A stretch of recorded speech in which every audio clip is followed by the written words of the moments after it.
ukoresha skincare product nziza, amavuta meza rwose akuraho ibiheri, ariko ibiheri byawe ntabwo bijya bivaho.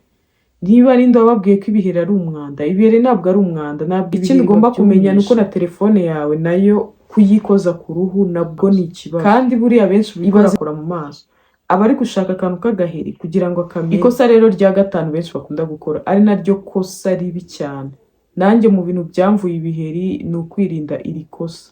Reka gukoresha amakrinsi akaze buri munsi, reka gukoresha product zirimo amaside buri munsi, uri kugenda uca intege barrier yawe, iri kugenda itakaza ubudahangarwa. Ushobora kuba ukora ano makosa 5 buri munsi wowe utabizi. Reka nkubwire ukuri benshi batazakubwira, ntabwo ikibazo ari amavuta.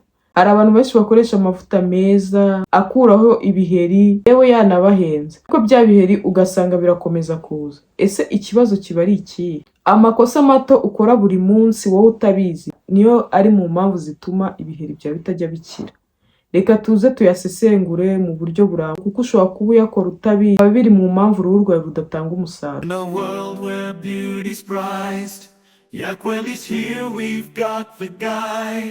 For skin so radiant, pure and bright, we'll be your partner day and night. Ikosa rya mbere ni ukwikuba cyane mu maso. Abantu benshi bakunda kwikuba cyane mu maso, cyane cyane abantu barwaye ibiheri.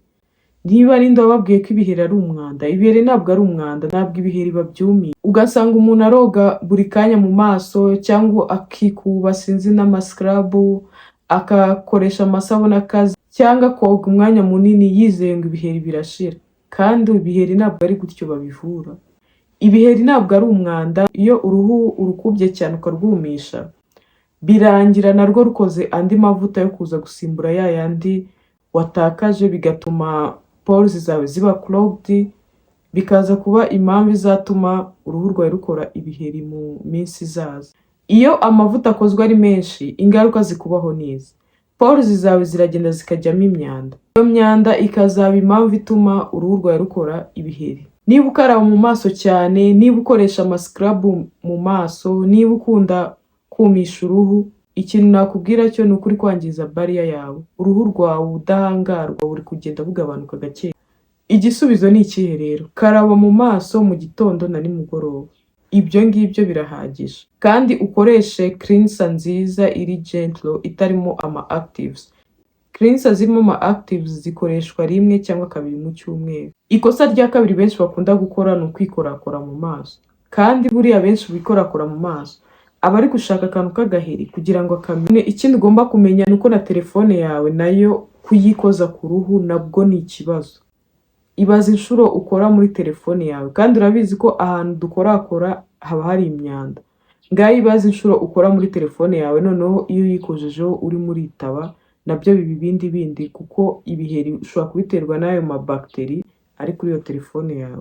Niba ushaka uruhu rwiza, ukaba uri umuntu ukunda kwitaba telefone cyane, cyangwa ukaba uri umuntu ukunda kwikorakora mu maso, uhozaho woge intoki zawe inshuro nyinshi, na telefone yawe ihanagure, cyangwa uhitemo telefone yawe ntukajye uyikoza ku matama yawe cyangwa kuyikozaho. None kuri icyo kintu cyo kumenagura ibiheri, ubyitondere, ubyirinde, kuko uko umenagura igiheri, amazi yacyo ashobora kujya n'ahandi, ugasanga kizanye igiheri kindi ahandi, cyangwa ugasanga kigusigiye n'inkovu.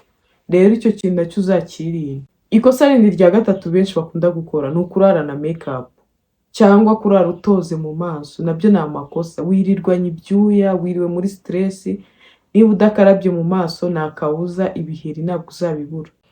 Niba ukunda makeup, ku mugoroba jya ukora double cleansing, ukaraba isabune ya mbere wongera ukaraba isabune ya kabiri, kuko iyo makeup nanone utazikuyeho clogging pores zawe, ugasanga ejo cyangwa ejo bundi uzanye ibiheri.